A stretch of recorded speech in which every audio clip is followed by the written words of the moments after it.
The second I woke up this morning, I picked up my phone and checked my email before catching up on Instagram and Twitter. I spent the next 8 or so hours switching between browser tabs for Gmail, Zoom, and Google Docs to work. Anytime I took a break, I was back scrolling through social media or reading a few chapters of an e-book on my iPad. When I wrapped up work, I did an hour-long workout using the Nike Training Club app on my phone. Before bed, I watched 2 episodes of Schitt's Creek. Sounds pretty normal, right? Since lockdown started, 59% of adults admit to spending more time on their computers and mobile phones, and 55% say they watch more TV, a poll of over 1,000 Americans found in July. Aren't your eyes exhausted? Just 2 consecutive hours staring at a screen puts you more at risk for eye strain, dry eyes, headaches, and blurred vision, according to the American Optometric Association.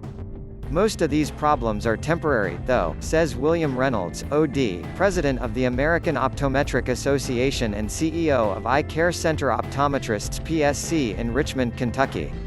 If you get away from the computer and relieve that strain, usually, the problems go away, he explains. Given how much screen time people are currently using to learn, exercise, socialize, and date, as well as work, they clearly aren't getting away from their computer. And all that cumulative screen time can have long-term, detrimental effects on your vision. Picture how you use your screens. Are you hunched over a laptop? Holding your phone right up to your face? The closer you are to digital devices, the harder your eyes have to work, and prolonging that position can cause myopia, a condition in which the eye becomes elongated, making close objects appear clear but objects further away seem blurry, explains Reynolds. High amounts of myopia can significantly increase the risk of major eye issues like retinal tearing, glaucoma, or cataracts, according to research published in the journal Progress in Retinal and Eye Research. It's something doctors are particularly concerned about in children, whose eyes are still developing, especially as they engage in remote learning, but it can happen in adults as well. In fact, over half of the world's population will be myopic by 2050, a 2015 report in the journal Ophthalmology found. Usually, if people are going to develop myopia, they're going to develop it in the first 20 years of life, says Richard Davidson, MD, ophthalmologist with UC Health Sue Anschutz Rogers Eye Center. But I do worry that people spending the majority of their time using their eyes at within 12 to 15 inches could accelerate and increase the magnitude of myopia. That kind of close-up focus, just imagine the intensity at which you stare at an Excel spreadsheet for hours, is also a major cause of dry eyes. When we look at a screen, we tend not to blink as often, says Davidson. Research shows that a healthy, normal blink rate is between 12 and 15 times per minute. While staring at your computer, tablet, or smartphone, that rate can drop as low as 6 times per minute. Blinking is essential, because it spreads a film of liquid from your tear ducts over the ocular surface. Think of your eye like an ice skating rink that's being skated on. Those blinks kind of act like a Zamboni, Davidson explains. We need them to lubricate and resurface the cornea. Chronically dry eyes can cause long-term damage to the cornea and other tissues.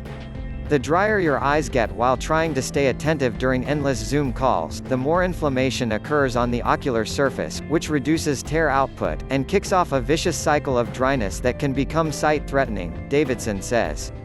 There's also the issue of blue light, a type of short-wavelength light commonly emitted by digital devices. Studies have shown that exposure to this kind of light can disrupt sleep, denying our eyes yet another opportunity to lubricate and replenish, and some research has identified it as a risk factor for macular degeneration, which can lead to blindness. Blue light exposure may increase the risk of macular degeneration and does contribute to eye strain, says Davidson. The macula is an oval-shaped, pigmented area near the center of the retina. It provides the central vision we need for seeing detail. We know that blue light can affect the pigmentation of the macula, which is concerning, adds Reynolds. Anything that affects the function of the macula would decrease our central vision. Reynolds says that, clinically, he has seen macular degeneration occurring at earlier ages than in the past. Still, there's been no conclusive evidence to link the two, yet. We need research to determine whether blue light affects strain, and whether cutting down on blue light helps with strain, says Davidson. But blocking that light, whether with a blue light blocking screen or glasses, definitely doesn't hurt.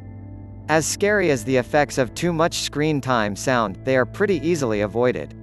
While things like artificial tears and blue light blocking gear may help, most eye doctors, including Davidson and Reynolds, recommend implementing the ridiculously easy 20-20-20 rule, which encourages you to look away from your computer every 20 minutes at an object that is about 20 feet away for a full 20 seconds. Not only does that give your eyes a focusing break, it encourages blinking, and gives your eyes a rest from those blue light wavelengths. If you really struggle to tear yourself away from digital devices, set an alarm to snap yourself out of your staring contest with your screen.